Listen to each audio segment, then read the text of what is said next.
All right, I'd like to welcome everybody to the Town of Westwood Select Board meeting. It is Monday, November 23rd, 5 p.m., and we are meeting virtually pursuant to Governor Baker's March 12, 2020 order, suspending certain provisions of the Open Meeting Law, Mass General Law, Chapter 30A, Section 18, and the Governor's March 23rd, 2020 emergency order imposing strict limitations on the number of people that may gather in one place.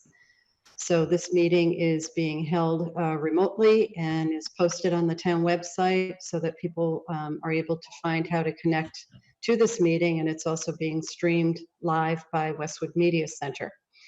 I will grant Westwood Media Center permission to do just that, live stream and record this meeting for a future airing. Is there anyone who also wishes to record this meeting? Okay.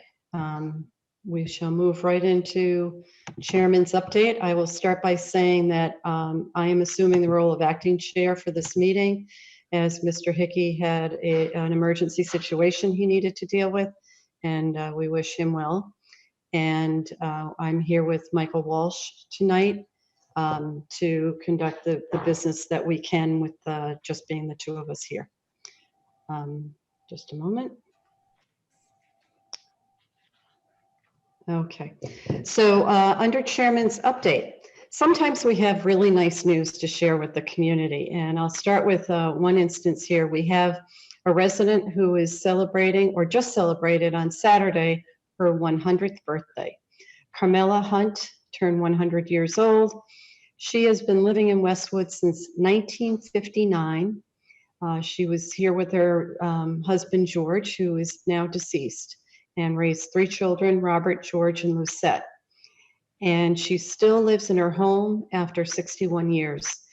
And while her children were younger and attending Pine Hill School, which is now known as the Hamlin Elementary School, Carmela worked in the school cafeteria, preparing and serving lunch to students. And years later, she worked for the superintendent of Westwood Public Schools in the administration, and handled accounts payable for 15 years before retiring at the age of 70. And she still enjoys cooking and makes apparently very famous spaghetti sauce, visits with friends, and spoils her great-grandchildren. So on behalf of the town of Westwood, I would like to say happy birthday to Carmela. And I understand we've sent her birthday wishes from the select board and town staff. So I thank Mr. Coleman and others for bringing this to our attention. That's very inspiring. So, okay, now we have to go to the more serious matter. And while it is Thanksgiving week, it's time to remind people of appropriate conduct over the holidays in light of our growing COVID-19 impact in not only our community, in the state, nationwide, and internationally. So I'm going to say some things that people have been hearing a lot, and maybe are turning an ear away to listening to it anymore, but I think it bears repeating, and it really is important that people do their utmost to adhere to these guidelines.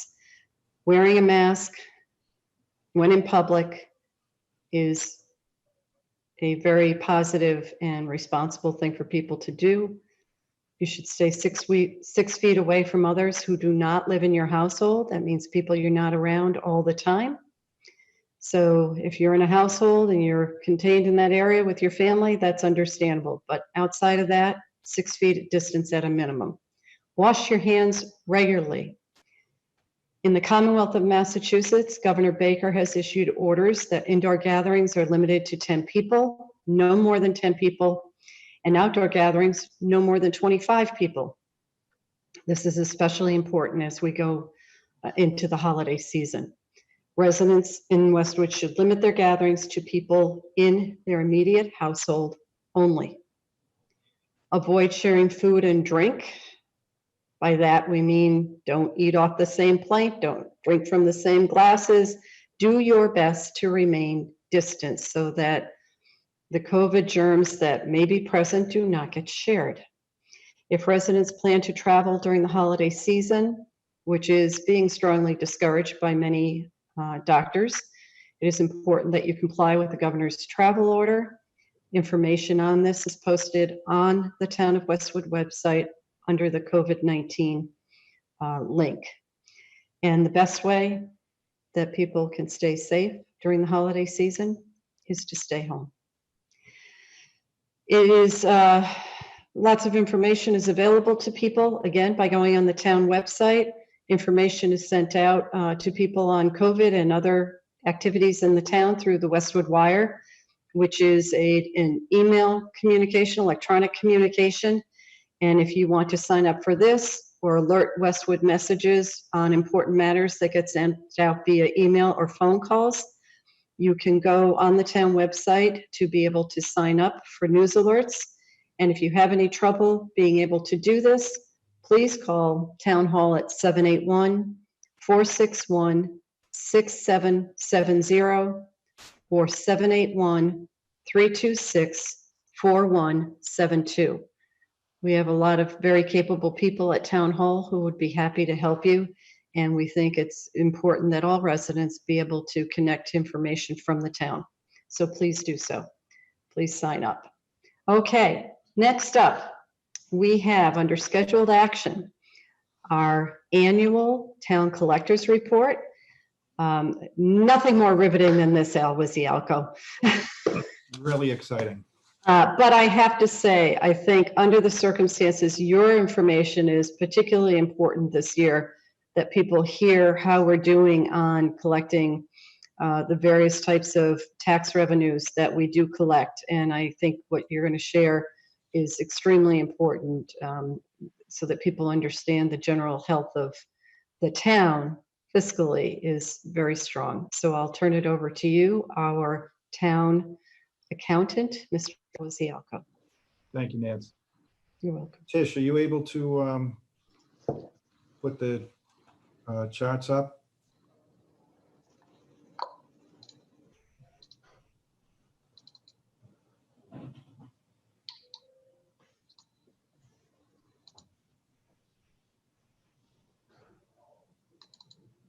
There you go.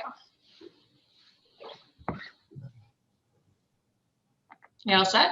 Yep, I'll say you can go to the next one, please. Great. Okay. So this is the last 13 years of collection rates from 2008 to 2020. And it shows that of the $79 million we've collected in 2020, we issued 5,073 real estate tax bills.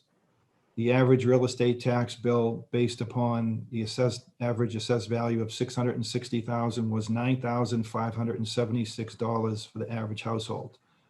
We recorded 6 liens last year, which is less than 1% of the total households.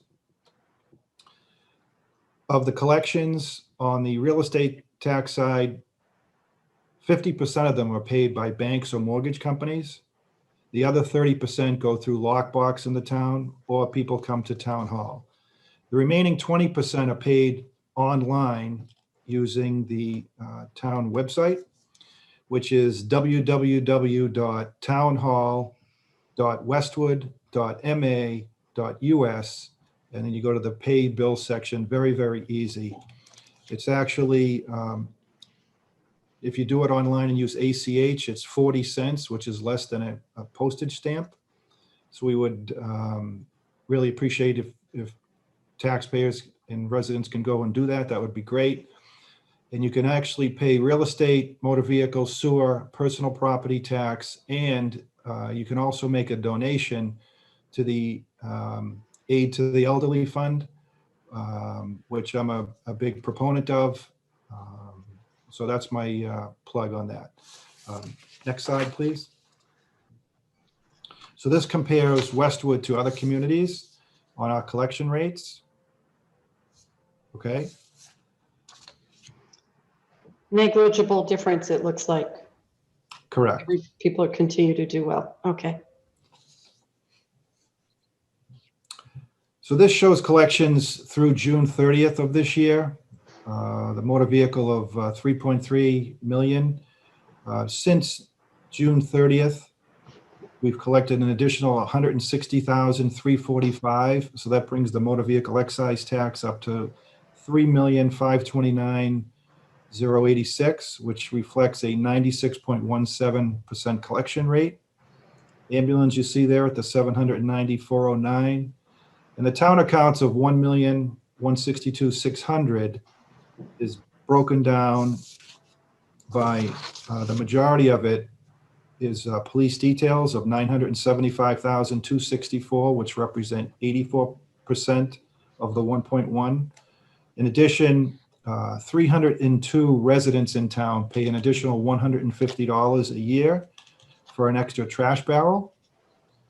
And cemetery is 114,770, and then fire alarm and fire details represent the balance of 27,139 to get to that 1,162,600.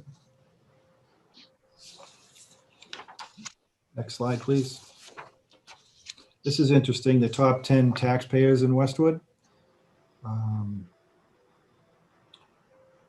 The majority are University Avenue. Yes.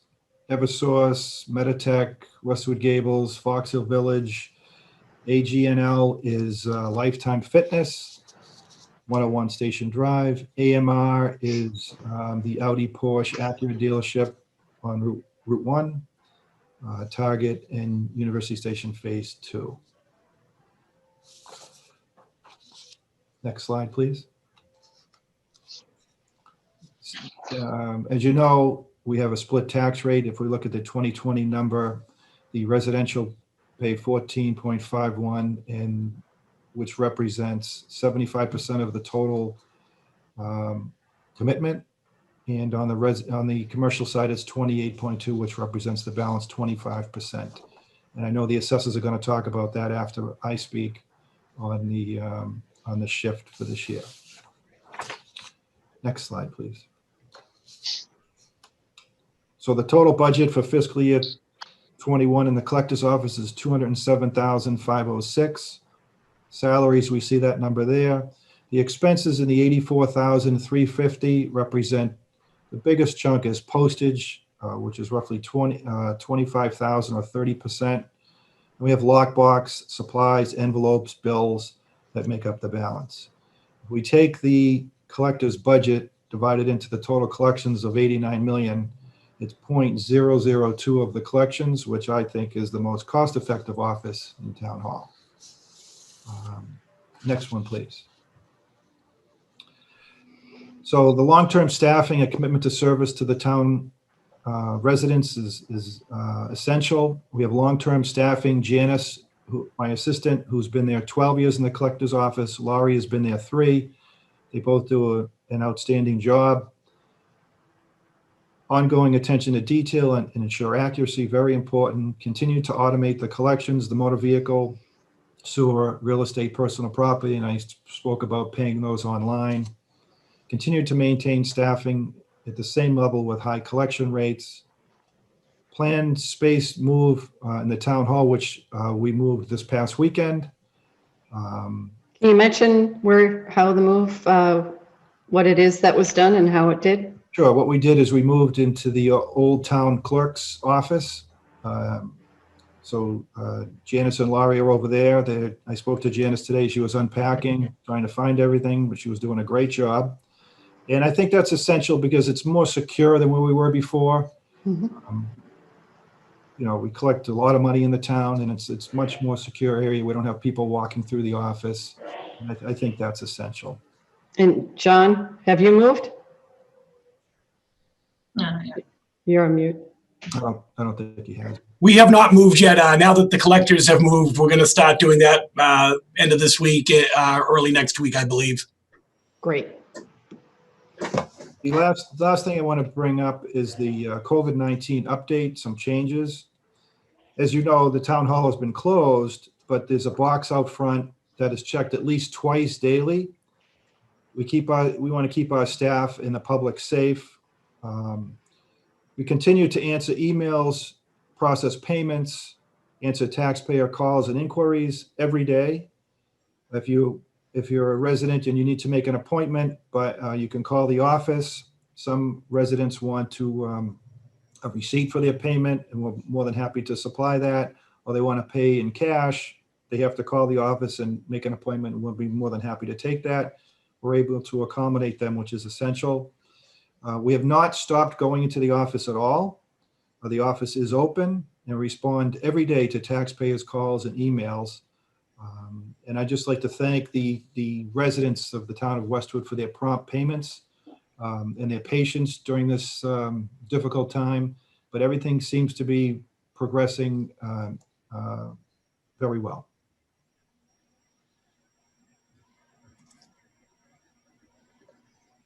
I put myself on mute. Thank you, Al, for the work that the department does. And generally, I'd say this is very good news. How are you feeling about things? With all the slowdowns and the issues we've had, I couldn't be happier at this point. Yeah, it's very, very impressive. Michael, anything you'd like to add? No, I don't think so. I mean, it's pretty self-explanatory. Thank you. Okay. I don't think anybody else quite has that revenue stream coming into their office, Al, given that that's the lifeblood of the town. Thank you.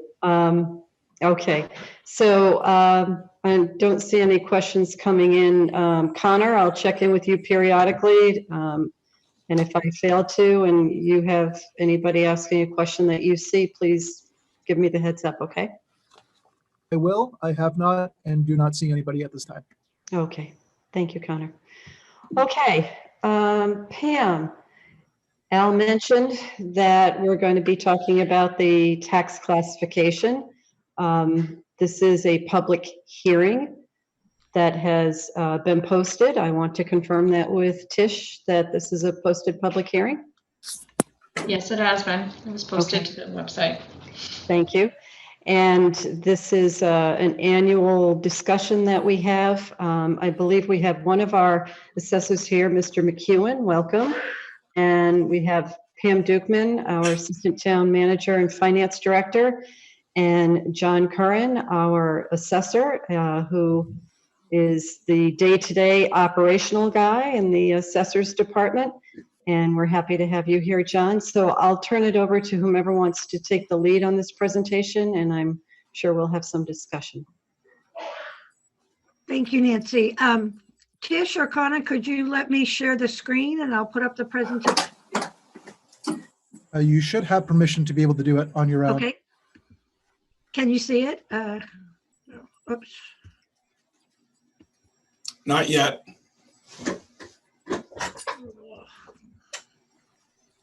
It'll get there, Pam.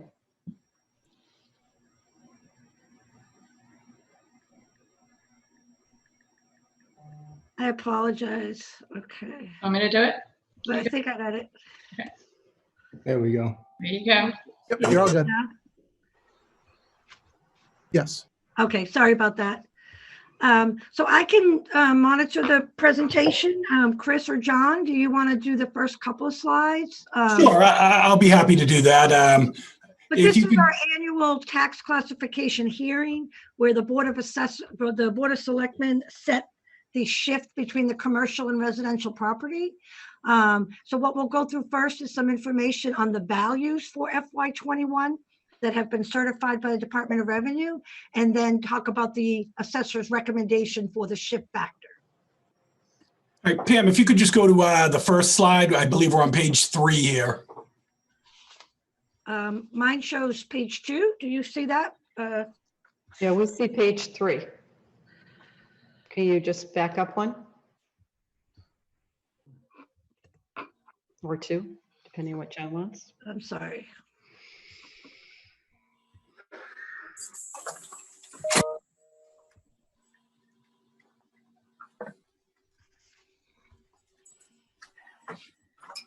Oh,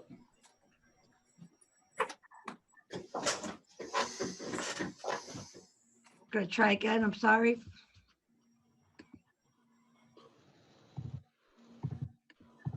Okay. I'm still showing page 3. I do have a hard copy in front of me I can go off of as well. Why don't you go ahead, John, and do that? And Okay. can you share your screen, Tish? Sorry about that. Mine shows, Oh, now I'll do it. sorry. Okay. That's okay. That's cool. John, you can go ahead and start while Tish is bringing that up. All right, so some things don't change year after year. The assessment cycle starts for fiscal 21, the values, the timing that we work off of per the Department of Revenue regulations. All of our values are based on January 1st, 2020, so it's almost like we take a snapshot of that day. And then the sales that we're considering are all during calendar year 2019. So effectively, we're always a year to 18 months behind on our values. Not that we're behind, we need to accumulate that data so we can analyze it. Our value for new growth in the town of Westwood, we can capture new growth up to June 30th. So we capture it right up there. Those are building permits, new construction, big additions, anything along those lines that we want to capture. For fiscal year 2021, the total value changes. Our overall value increased 2.7% from FY20 to FY 2021. And the breakdown on that is the residential value increased by 3.34%. This is on page 2 of that. There we go. And then the commercial value, it remained relatively flat. We did have 2 new buildings that came on, but it was a slight decrease of 0.74% in the commercial to offset those 2 new buildings, Makita and Citizen. There just wasn't too much commercial activity of transfer of ownership. Our commercial values for fiscal year 2021 will be at 14.74% of our total value. That's a drop from 15.25% in FY20. And what that is, our percentage of commercial versus residential. And that's always a moving target because we're constantly having new residential properties being built that are offsetting the commercial percentage. Just for a reference point, back in fiscal year 2015, before the start of University Station, our commercial property was 12% of the total value of the town. The total residential value increased by 3.3%, but there was a wide range of value changes within the residential class. A little breakdown on some of that is 83% of the homes experienced a value increase, 14% of the homes experienced a value decrease, and 62% of the homes experienced a value increase of up to 5%. And it's neighborhood specific, style of house specific. So, what happens in one area of town isn't necessarily how it works in another area of town. Our strong suit right now are small ranches and capes. Those are the ones that are increasing the most. My thoughts are, the builders like to buy them, tear them down, build new houses. It's helped driving the price up, as well as the first-time home buyers that want to get into Westwood, and it's a perfect house for them. The higher home values did experience a leveling off or a very slight decrease in value. Not to say that the high end is in any trouble. It's just kind of leveled off somewhat.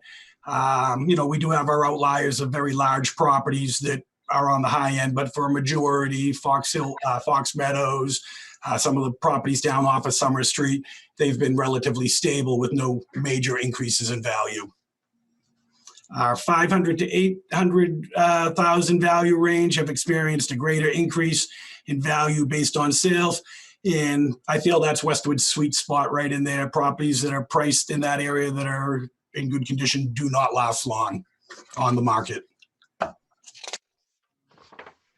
Go into page 4. And Pam, do you want to run through this one screen here? Sure. So this shows commercial as a percent of the total value in town.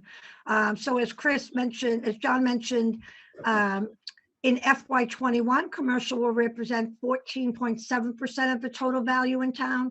That's down slightly from 15.2% in the prior year. And again, that's really based on the strong increase in residential value that occurred in FY21. On the next slide, just a quick look at new growth. So new tax growth is a term used by the Department of Revenue in the calculation of Proposition 2.5. This is new increase, not just appreciation in value, but new value coming to town. Our certified new growth for FY21 is $1.38 million. We always use a conservative budget in our town meeting preparation. Our budget this year was $650,000. So the actual exceeded budget.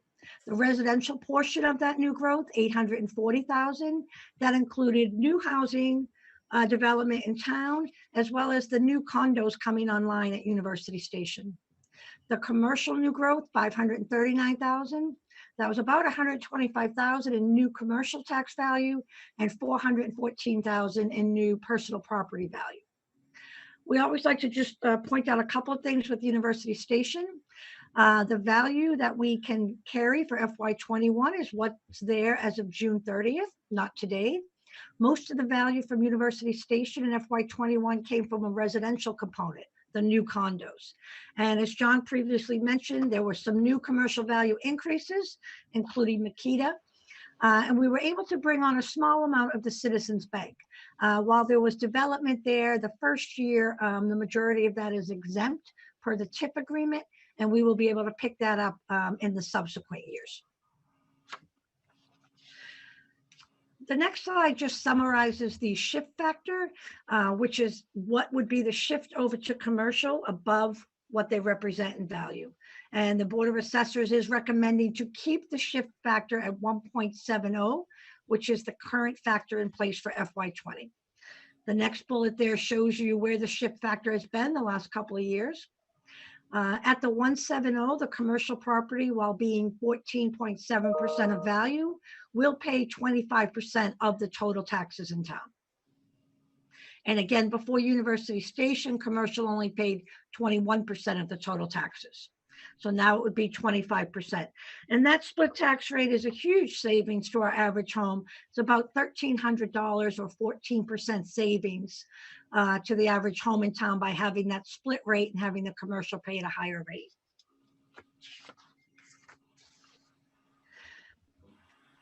This slide just shows a little bit of a summary from what we've been saying. At the 1.70, commercial will pay 25% of the total taxes, while only representing 14% of value, a savings of $1,374 to that average home.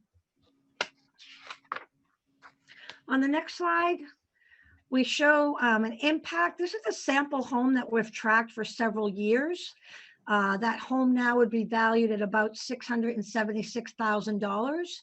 The tax bill in FY21 would be just over $9,900, about a 4% increase over the prior year. And again, having that savings from the split rate. So the next page, as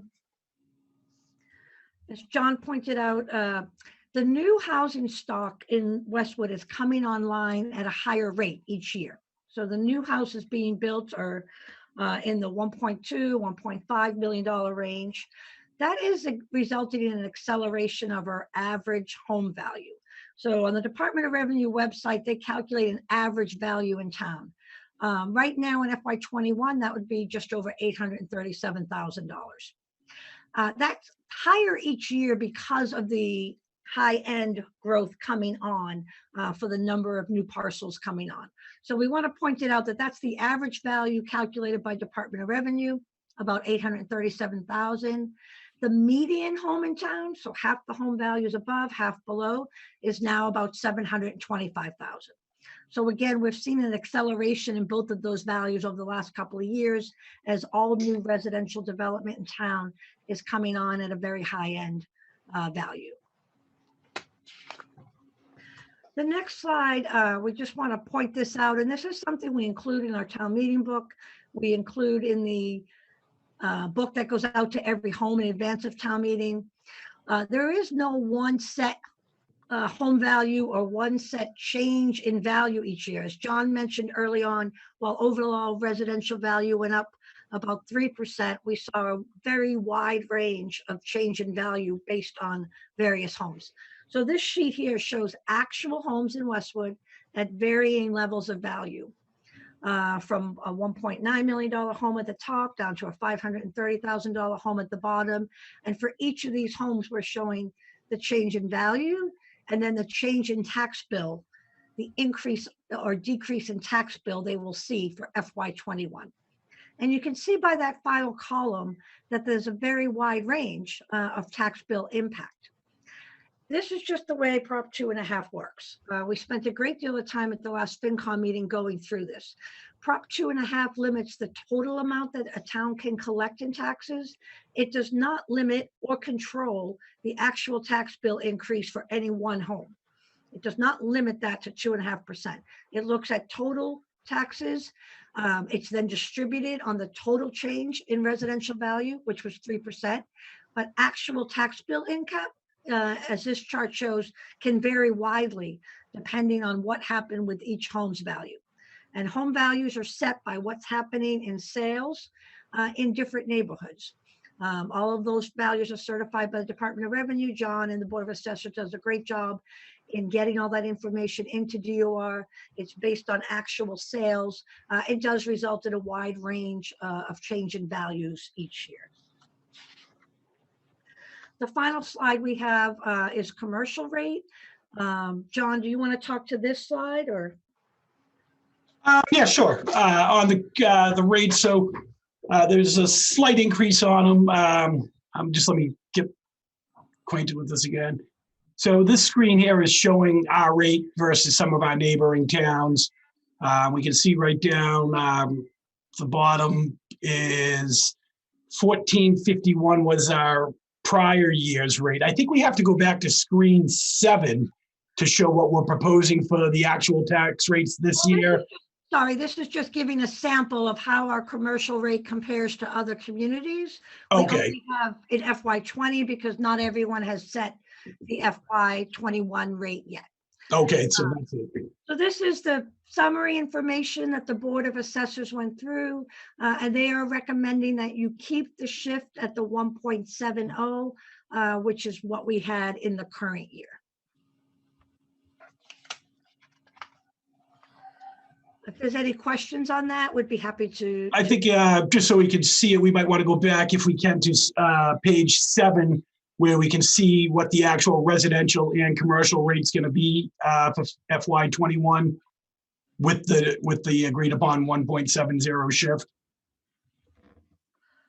Tish, are you able to do that? There we go.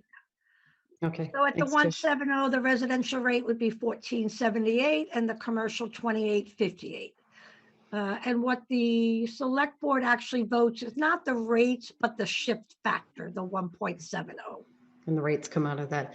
And the rates fall out of that when we submit to the Department of Revenue. Yeah, Chris, you're here. Chris McEwen is one of our newer assessors. Would you like to comment before we go to questions? Yeah, I think we talked a lot about our shift in commercial as in the discussion even when I wasn't on the Board of Assessors, and given particularly the last chart of where Westwood stands relative to our surrounding communities, we're very comfortable recommending that we hold at the 1.7 rate for 2021. Okay. Very good presentation. I think you guys have perfected this in what you cover.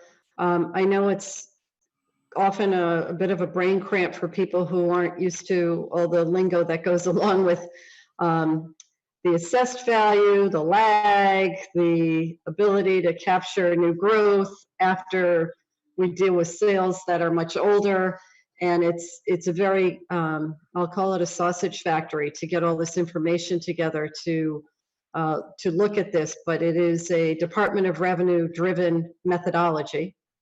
And I know there have been questions raised about the increase in taxes, and there is a dynamic of house values shifting in value, which changes potentially the amount of growth in somebody's tax bill relative to houses of different level, whether they be bigger, medium, or whatever. It's not an entirely predictable process. The good news is our house values have remained strong, and are growing, which is where people build up their equity when they buy homes and hope to see appreciation in values. Sometimes that comes with a price of maybe picking up a greater share of the pie and seeing your tax bill go up by 4% when somebody else's might go up by 2%. But it's a very methodical, quantitative process to get to this. So I think you've laid it out. I can see, as hard as we've worked to hold up commercial values, when house values are that much stronger, it is definitely a challenge. And I just think you folks do a great job in balancing all the information and making an informed recommendation to us. So I want to thank you. And Chris, to your colleagues as well on the Board of Assessors. Nancy, thank you. I just want to point out really obvious, all the heavy lifting and intelligent work comes from Pam and John and their staffs, not from the three of us. Well, you know what? It's the day-to-day work is obviously very involved, but having a Board of Assessors see it, and I know you folks get a lot of questions come your way, so everybody shares in that, and that's we appreciate it. Michael, questions from you. So I ask the same question every year for people who might be tuning into for the first time and don't quite understand this. So we can go to 1.75. So the question always becomes, well, why don't we go to the 1.75? And why not push it, so that the commercial is giving us as much bang for the buck as possible? So Pam, you have the answer, I know, all set to go because you tell me every year. But for everyone who's tuning in who may not know, that's obviously the question people always ask. Why not go to the 1.75? Yeah. So while we could go to 1.75, the assessors are not recommending that and have it in prior year. One of the reasons is we need some room to absorb a shock if that were to occur in future years. So if we have a year next year looking ahead with continued very strong residential growth, we would not have any room to make a movement to help adjust that. And we would have an immediate impact and difficult impact on our residential values. The other item is, as Chris showed, talking about the commercial rates as compared to surrounding towns. We don't want to over maximize what we're getting from the commercial values. We want to make sure that we're still an attractive commercial setting for businesses to come to. So because of those reasons that we want to maintain an attractive environment for commercial, both our large properties at University Station, but our small commercial businesses along Washington Street and along 109.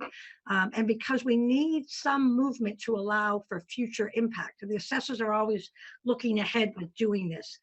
That's why they are recommending holding at the 170 to give us room if we had to move up to 175 in the future. Thank you, Pam. Okay. I don't see any questions coming from outside the people attending the meeting. Mike, I'll take a motion. Mr. Walsh, can you come back on? Thank you. Yeah, I got to switch screens now. There it goes. All right. I move that the select board act upon the recommendation of the Board of Assessors in order to keep the equity among the property classes and vote to approve the tax classification factor of 1.70 for FY21 and to approve the classification factor for 1.70 for FY21 and to authorize the town administrator's office to electronically sign on our behalf the notification of our vote to be filed with the Department of Revenue. Okay. Out of necessity, I will second that motion. Mr. Walsh. Aye. And I say aye as well. And thank you. We approve the 1.70 shift factor. Thank you very much. Thanks everybody for joining Thank us. Thank you. Okay, moving right along. We had as our next agenda item, or we did until it was removed from the agenda earlier today, local action unit application for homes at 45. That will be postponed to a future meeting date, and we will not be taking that up this evening. Next up, under new business, and I know that people aren't sitting at home scheduling their calendars around watching the select board meeting. But I do want to make note that this is an important update we're getting on our road improvement bond, because it was a very important action that we were still able to take at the June town meeting.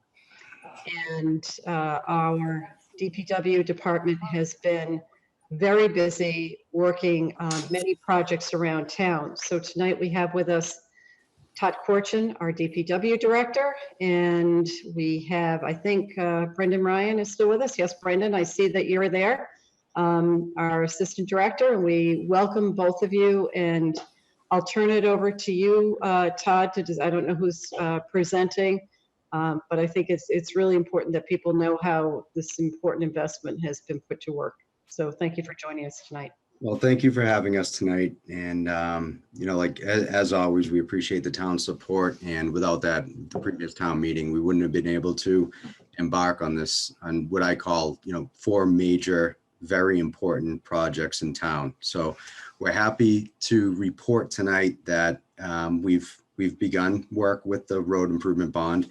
I'm sure it's pretty obvious with what we've done out there thus far with respect to Route 109. So Route 109 has always been, Tish, if you want to go to the first page of the presentation, please. Route 109 has always been the first component of the bond, what we had advertised during the previous town meeting. And again, we're happy to present tonight that we're about 95% complete with the project. I think to most people driving up and down the corridor, they'd say, wow, it looks pretty much like it's done. With respect to the pavement and the integrity of the asphalt itself and the roadway, yes, that's 100% done. There are some punch list items remaining. And along with the punch list items, we have the all-important crosswalks that we'll be installing come the first of this spring. Projected timeline is roughly April that we'll be doing that, but the imprinted crosswalks will look like that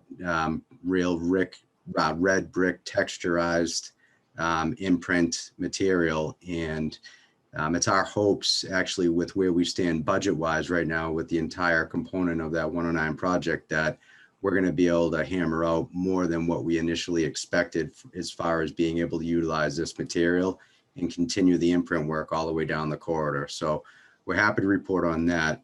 The second, third, and fourth components of the bond we'll be embarking on in the spring, and those consist of the crosswalk safety improvements, paving and sidewalk enhancements, and pavement preservation. And again, we'll be embarking on those first thing this spring. We're actually working right now, formalizing all the bid documents, putting those all together with our procurement office. And we're in hopes to advertise them like we do with all of our major projects 1st of January, and we'll definitely hit that timeline. Tish, if we could go to the next slide, please. So just circling back to the component number 1, Route 109 sidewalk project. Our initial estimated cost for that project was $2.550. And we're actually very pleased to report that those numbers are right on budget. In fact, they're a little below budget, which will allow us to be a little more aggressive with those imprinted crosswalks up and down the corridor. We're really excited about that project. It was one of the largest projects we took on, and quite frankly, all of the components are equally as important. But as far as magnitude, direct impact to the community, that this was probably and will be one of the largest projects we ever take on here in the Department of Public Works. Consisted of over 3 miles of pavement, a lot of moving pieces. Brendan was key out there, as he always is and continues to be. But I mean, you look at the limits of the work and how nice it came out. And I think one of the best features of the entire project thus far has been the reflective slotted markers. And if you drive up and down the corridor at night, you'll see it firsthand.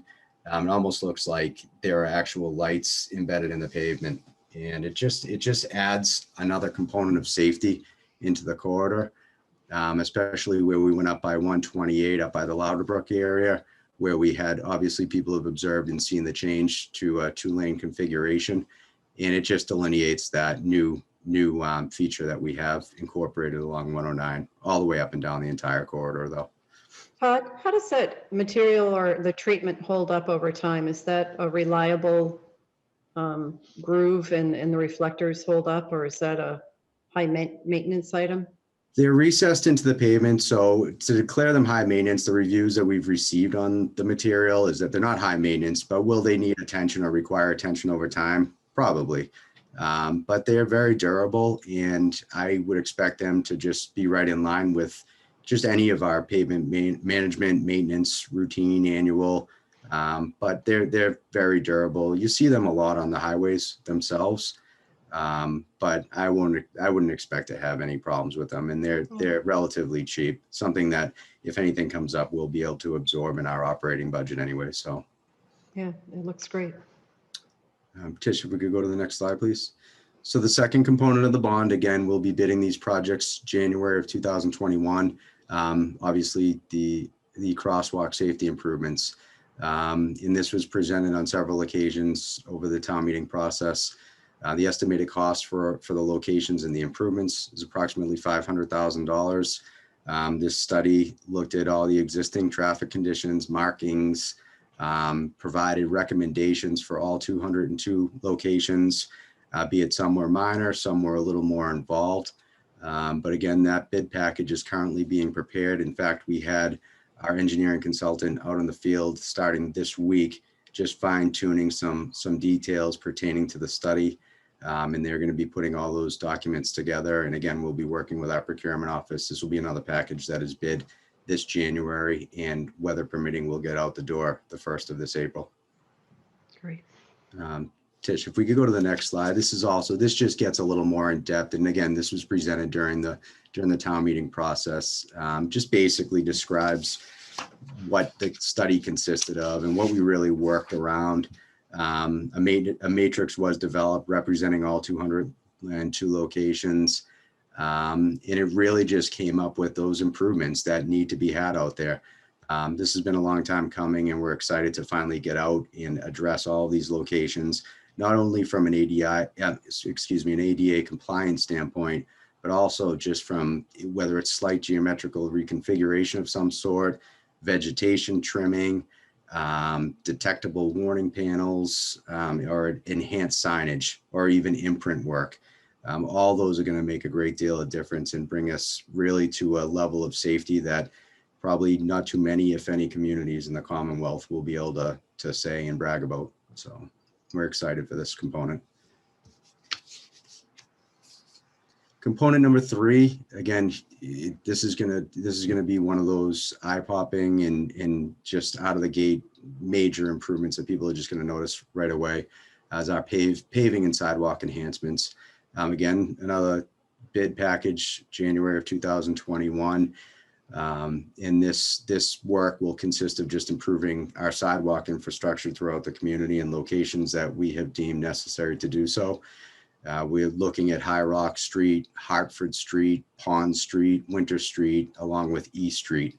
And just really just taking the existing infrastructure.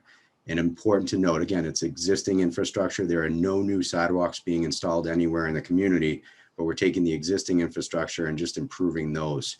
The common theme of what the public has seen thus far and what the town has supported has been just the removal of the asphalt sidewalks throughout the community and just coming in with the concrete panels. They're much nicer. They're infrastructurally more sound. If there was an issue down the road, you're not cutting seams and pavement and then having new hot top match up with old hot top. You're simply removing panels, and they're very durable. In our years of experience of doing this, is very little happens to these. Every once in a while, you get one that heaves due to frost, but both aesthetically and functionally speaking, they're just great for the community, and it's going to make a world of a difference once we embark on this component. And this just highlights the locations within that paving and sidewalk enhancement component of the bond. Again, it just mentions High Street, High Rock Street, Hartford Street, Pond, Winter and Clap, East Street.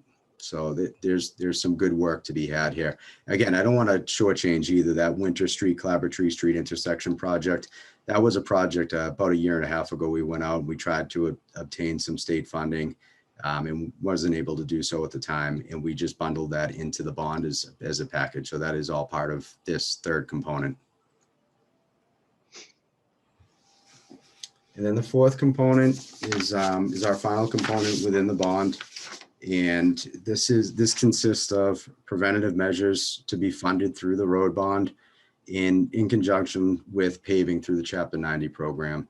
Our preventative measures that we will use the bond for will be crack sealing, it could be microsurfacing, it could be fog sealing. We're again putting that into our package currently as we speak. And then along with that, we have our annual summer paving projects that we fund through our Chapter 90 program. So we'll be taking, for example, the Pheasant Hill neighborhood, which consists of June Street, Chamberlain, Blueberry, Highview, and we'll be funding those through our Chapter 90 program. And then our preventative measures will be funded, and those are different locations. Those will be funded through our road improvement bond. So, you know, as always, there's a lot going on, a lot of moving pieces, but we're on top of everything. We like to be aggressive with our bidding and putting these packages together so we get the biggest bang for our buck at the right time when we go out to bid these projects. That's great. Brendan, anything you want to add? Oh, are you still going, Todd? Did I Yeah, interrupt you? we're just getting to the tail end of this. I'm trying Okay, to. sorry. No. So just a program summary, again, just a rough overview. You know, Route 109 improvements, about 2.55. And we are under the budget, like I had mentioned. It's going to enable us to do some more imprint work than we initially thought. And then just the timeline, again, crosswalk safety improvements, construction, spring, summer of 2021, along with the paving and sidewalk enhancements, 2021. And then our Chapter 90 program will fund that neighborhood project by Pheasant Hill, June Street. And then our preventative measures will be remaining funding that we have from the bond to allow for crack sealing and some other measures. And Okay. I think the last slide is just the closing slide. Brendan, good work. Lots going on, huh? Right.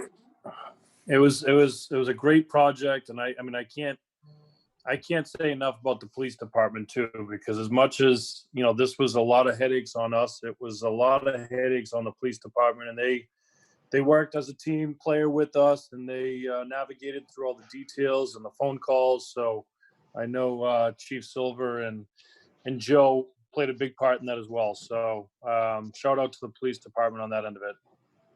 Thank you. And that was a great overview, Todd. And I want to ask Pam a question. We worked methodically to go for that road bond. We were waiting for another bond to be paid off. And I think that had been a 10-year bond. Am I Yes. right? So this is really a big deal.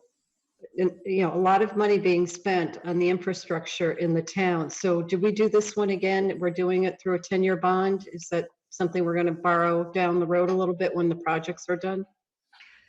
Yes, Treasurer Gavin will do short-term financing until the work is done. Mhm. But at that point, we would do another 10-year bond. We don't like on the road work to go longer than that because it allows us, when one bond ends, to have another one come online. So when this bond comes online, it will replace a bond that was issued in 2012 for the last major piece of road infrastructure work. Mhm. So I want to emphasize again, this was a big deal. This is a big item to have town meeting approve to allow us to do a lot of investing in the roadway infrastructure in town. So I think it'd be great next year for you to come back and speak to the completion of the projects that are being funded with this. Because we don't have infinite resources. So to have permission from the town to go forward with these was very important. So we're thankful to the townspeople and then to all our staff who have been involved in making this project happen, police department included, and DPW and our contractors that were hired to do this. So it seemed to have gone very well. I know there was a fair amount of noise, evening hours that people needed to tolerate. But fortunately, that's a finite period of time that you have to go through that for very positive long-term benefit. So thank you to all Michael? John, once you guys have the bids, we'll be putting it up online as to where the work will be done, so we can notify the residents to avoid the area if at all possible, and Yeah, do a calendar somewhere that we'd be able to have our residents look at to figure out when their neighborhood is going to be disrupted for a little Yeah. while.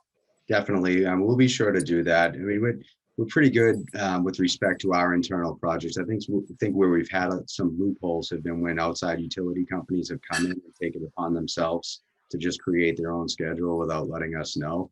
But we've been even more on top of that. But with respect to our projects, we'll be sure to have our pre-construction meeting with the contractor. They give us their schedule of events, their construction schedule. We'll be sure to be posting that, revising that when necessary, but we'll make sure the word's out there. Okay, thank you. Okay. We are not being asked to take any action, but I do appreciate the update you've provided, and wish you guys a happy Thanksgiving. So thanks Great, for thank you. joining And us. thank you to the town for the support. Appreciate Okay, it. good work. All right, our next agenda item. We are here tonight with Lieutenant Joe Vinci and Chief Jeff Silva. We have an update to traffic rules and orders, an amendment we're being asked to approve. Jeff, that's an interesting background. You might want to revisit it. That was supposed to be the Disney castle, but apparently I'm less adept than Selectman Walsh is at doing virtual background. So I Yeah. think I'll just go back to plain. Why don't we do that? We've had updates like this in the past, so I'll turn it over to you gentlemen to give us a summary and recommendations of what you'd like us to consider as it relates to, I guess the headline is isolated stop signs. Sure. Well, It's all yours. thank you. Thank you for having us. Appreciate the time on the agenda. Throughout the year, we do periodic assessments of the roadways, and if we come up with any safety issues or signs or things that need to be changed, we make. However, in this case, we had a series of resident requests for some intersections where they were looking for either some stop signs or some other type of relief from the traffic situation there. In the past, Sergeant Paul Sicard, who the board well knows, many people know, was our safety officer. Paul transitioned into a detective supervisor position, and Lieutenant Vinci got promoted from that detective supervisor position to the operations lieutenant. So Paul worked with Joe on that collectively for those resident requests. And I'm happy to turn it over to Lieutenant Vinci to talk about that. But we looked at the various locations as submitted to the board and made recommendations accordingly. If Lieutenant Vinci is able to unmute, I'm happy to turn it over to him to talk about that. And then I can come back, and I have one other unscheduled agenda item with some exciting news that I'll explain briefly to the board. Thank you. Joe, nice to have you with us tonight. Hi, everybody. Thanks for having me. I'm happy to be here. Just to go over the items in the locations, I'm looking at them now. Number of requests throughout town, and I did my due diligence. I drove around. I looked at the sites that were requested for the stop signs. I looked for traffic data related to motor vehicle collisions in those areas. None of the locations that were on the paperwork that was submitted actually had a high number or really any traffic crashes. The majority was citizen, complaints and concerns regarding those. So I don't know if you have the document in front of you. We board members do, but feel free to provide the information so the public knows what we're talking about. Sure. So the first one was both ends of, the end of Autumn Lane and Autumn Drive. Autumn Lane, where it meets Winter Street, goes straight across Winter to Thompson. And that's confusing for people. If you don't know the area, you may think you have the right of way. And so in the interest of avoiding a bad collision at that intersection, we thought that was prudent. And the same is true with Autumn Drive. That's the other end. While that's not a complete cross intersection, it's still Winter Street is a heavily traveled road. So we thought it was prudent to put one there as well. Willard Circle in the St. Denis Drive neighborhood. That was at the top where Willard Circle meets St. Denis. And if you're not a resident and you're in there, visiting or somebody else passing through, the people coming out of Willard Circle could very easily believe they have the right of way and pull onto St. Denis without stopping. The next one on the list was Pond Plain at Pond Street. So this neighborhood recently got several stop signs at every pretty much intersection. And this was the lone intersection that did not have a stop sign. And this is probably where you need it most, Pond Plain, where it meets Pond Street, again, due to the traffic on Pond Street. The next couple were Millbrook Road and Green Hill Road area, both the top, that meets on both ends, the top and the bottom. Again, a very similar situation to Willard Circle and St. Denis. Just give clarification for people that aren't familiar with the roadway, who has the right of way and who has to stop and proceed after, following the guidelines. Adams at Canton. This one's been on the list for a little bit. This is right across from the Julia Ruth house, which sometimes the driveway is confused for a street. And so this would be a similar one to Autumn Lane at Winter Street, where it's it would appear to be a cross intersection, and a stop sign there would certainly benefit that area. The next one is Lakeshore Drive at Pond Street. And this is the one right by the temple. So again, this is a heavily traveled road, Pond Street. This is a crosswalk right on the other side of this intersection. And so I thought that we thought this was a prudent area to have a stop sign as well. Again, just to make sure that people know to stop before proceeding. So that's the ones that I have. So Yep. I don't know what the total was, maybe 4. There's 8 total. 8, yeah. So again, I drove them, I looked at them, I spoke with Detective Sergeant Sicard about it and Chief Silva, and I defer to Detective Sergeant Sicard because he is still the traffic master. I'm still learning. So I think, what's been presented, every area would certainly benefit from having the signage, and it would make the roads in those areas safer to travel. Joe, I'm just curious, having the sign, does that matter in terms of enforcement or citations? So let's just say hypothetically, you're at a T-stop that doesn't have a stop sign. Common sense would say, be careful, stop before you turn right or left. Now we're putting in a stop sign. Does that matter at all in ticketing if somebody drove right on through and took a right turn at that T-stop without stopping versus having a stop sign and then still going right through? So yeah, I mean, if there's a stop sign or a traffic signal that clearly tells you to stop, that's one infraction. If there's nothing there, now, like you said, common sense should dictate that you stop and slow down before proceeding. But if we were to witness someone and maybe they fail to yield to the right of the way of a vehicle that's already established on that roadway they're turning onto, then that would be the appropriate violation there. So Okay. So it's just what the violation is may pivot a little bit, but there nonetheless would be potential for a violation. correct. Okay. Michael? No, I don't have anything. I've looked at most of these intersections, so. Yeah, I think we're generally familiar with them. So we are the road commissioners, and amongst a few hats that select board members wear, and that's why this is before us tonight. So we're being asked to approve the amendments as presented by Lieutenant Vinci. I'll take a motion, Michael. So I move that we approve the amendment to the traffic rules and orders, specifically Schedule 03 isolated stop signs, and publish the amendment on the town website in a newspaper of local circulation to the general public. Out of necessity, I'll second that motion. Mr. Walsh? Aye. I say aye as well. We have approved that amendment. Thank you both for joining us, and happy Thanksgiving to you. Thank you, everybody. Happy Thanksgiving. Okay. And Jeff, you still had something you said you wanted to announce. What's that? Yes, before I do, I just wanted to reciprocate the thanks to Brendan Ryan and Todd Corchin from the DPW. They said Brendan very graciously said it was a headache for us with the road project. They're never a headache. You know, it's a great partnership we have, and they're an important component. They very much.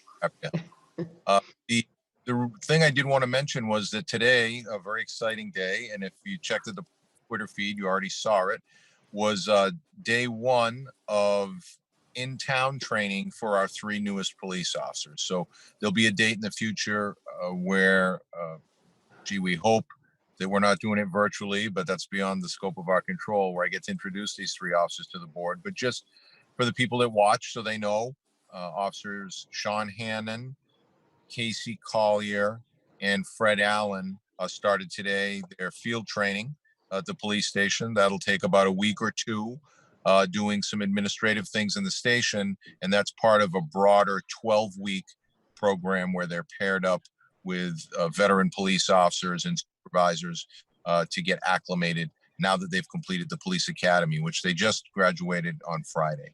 I do have pictures of them that I sent to Tish, but I just did it last minute. So I don't know if she had a chance to check her email and she can share a screen, but if she can, at least we'd be able to see what they look like. If not, you can go to the Twitter page of the police department, although we all have masks. Oh, here she is. She's doing it.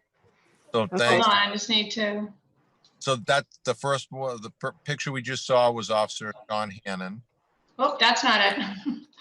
He just Their signature. Hold on. he's right out of the fast. He came and went that quickly. No, please don't say that, Joe. No, it was like lightning. All that police There we academy. go. Okay. So that's one. We still got your signature up there. We still got only your signature. There we go. Right there? Nope. No? Nope. All right, hold on. There? Do you see I don't now? think it's happening. Nope. We don't have the shared screen right now. Tish. Oh, all right, hold Oh. on. I can do it. Hold on. Let's see. All right.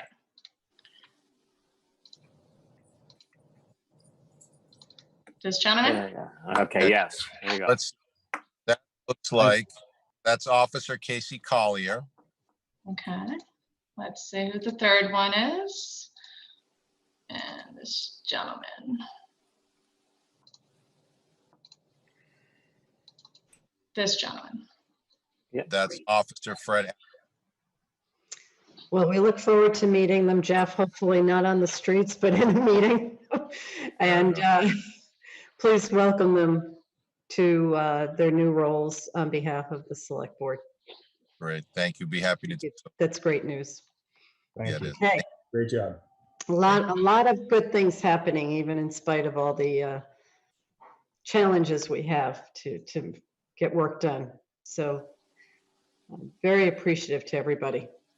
Okay, we're going to keep moving along. Now we're under old business. Abby McCabe is joining us. This is a revisit to the comprehensive plan.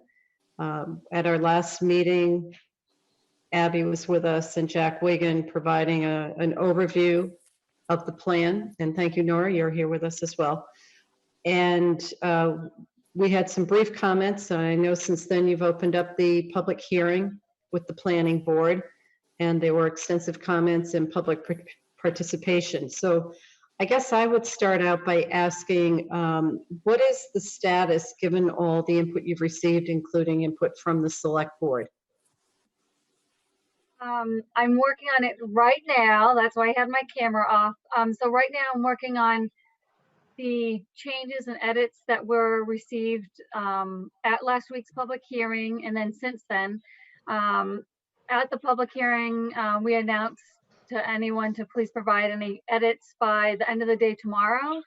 That way I am hoping to get out a revised packet, hopefully before Thanksgiving or possibly Friday, but certainly before the December 1st public hearing. So they continued their hearing to December 1st. So the idea is to get an updated revised draft plan back to the planning board and publicly posted to the website and to the steering committee with the edits we received since opening the hearing, that the planning board will review further on December 1st. So it's Okay. not ready yet, but I'm working on a full red line track changes version to respond to comments. That's great. I know from my standpoint, I look forward to seeing the revision before issuing a letter from the select board. I don't know what you're thinking, Michael. Yes, I was thinking the same thing, Nancy. Okay. Again, impressive work and great work done by many, many people, including community members who participated along the way, but the volunteer board that worked on the comprehensive plan, it's been great. And I think the feedback is extremely important because I know you're trying to sew together all these component parts and have it hold together as one document. And some of the challenges have been when the work started, a fair amount of time has transpired to get to this point. And so things also have to be brought up to date. So looking forward to seeing that, and then we can proceed with maybe in December a letter of support. But I think it's important that we have that before we move forward. Okay. Okay. All right. So we'll get that posted this week, and I'll send it to Chris and Tish to get that to you as well. That's great. Great. Great, Abby. Thank you. Is there anything else you needed from us this evening? Nope, I don't think so. Or just a question. I don't remember. When is your next meeting after that? Is it December 7th, we have a meeting. And do we have another one in December, Chris? We actually have three. We have one on December 7th. One on Every day we're going to be meeting. and scheduled for December 21st. So yes, we will be meeting, and we know that you guys are working very diligently to bring this to a conclusion. Okay. All right, great. Thank you. Thank you for your work, Abby. Okay. Yeah, Abby. Appointments and reappointments to boards. We have two items under this agenda item. First, we are being asked by Westwood Environmental Action Committee former member Maria Constantini, to be appointed back onto WEAC. So she completed 2 terms, and the bylaws for that particular committee suggest a year off before reappointment unless there is an open position. And we know Maria has been a dedicated member of this committee and remains so even when not officially appointed. So we're being asked to appoint her to this committee again. Michael, No, I'm happy to reappoint her. So you ready for the motion? please. I move that we reappoint Maria Constantini as a member of the Westwood Environmental Action Committee for a term to expire on June 30th, 2023. I will second that out of necessity. Mr. Walsh. Aye. And I say aye as well. And then, unfortunately, we have a resignation. What, Michael? Go ahead. Yes, can I just say something? I don't want people to think that I'm shutting my camera off, but when I switch on my iPad to get the motion, it shuts off my camera, just so people know. You're having dinner, really? Tell us the truth. Yeah, that's it, yeah. Okay, you're not. Okay, just kidding. All right, next we have a resignation, and we never like receiving these from long-term volunteers, but nonetheless we have one. Jim Galvin, who has served, I'm guessing 18 years or more. I remember him telling me, I'm maybe off, but an extensive amount of time. Jim has served as a commissioner representing the town of Westwood on the Dedham Westwood Water Commission. And he has issued his resignation effective December 15th, 2020. We've already posted the vacancy, and I would just ask that we vote to accept Jim's resignation with regret. So moved. Thank you. You didn't even have to turn off your camera. Okay, I will second that, again, out of necessity. Mr. Walsh? Aye. And I say aye as well. Under normal circumstances, we'd have a little celebration. Given that we can't do that, if we could maybe send a note of appreciation from the select board to Jim for his service. Thank you. Certainly, thank you. Okay. Westwood Media Center. This is a regular item that comes before the board.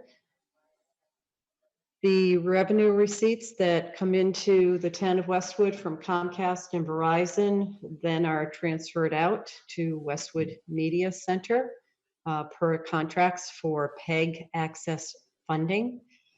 And so tonight we have two amounts, one from Comcast, $21,222.91, and another from Verizon, $45,106.83, for a total of $66,329.74. And it is our job, if we choose to do it, to approve transfer of those funds to Westwood Media Center per the contract. Any questions? Mr. Walsh? There we go. Hold on a second again.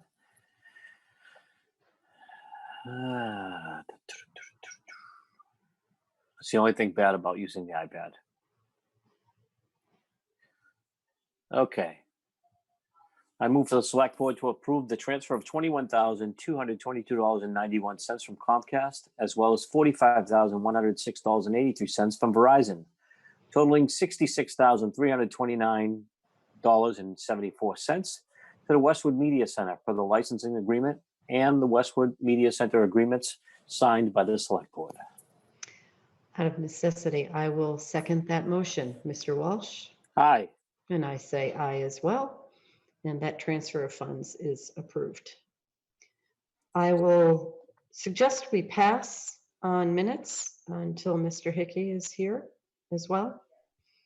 And next item, before we move to go into executive session, is there any other business to come before the board at this time? No. Okay, nothing from you, Mr. Coleman. Okay, public and press. All right, executive session. I too need to switch screens for a moment. Come back.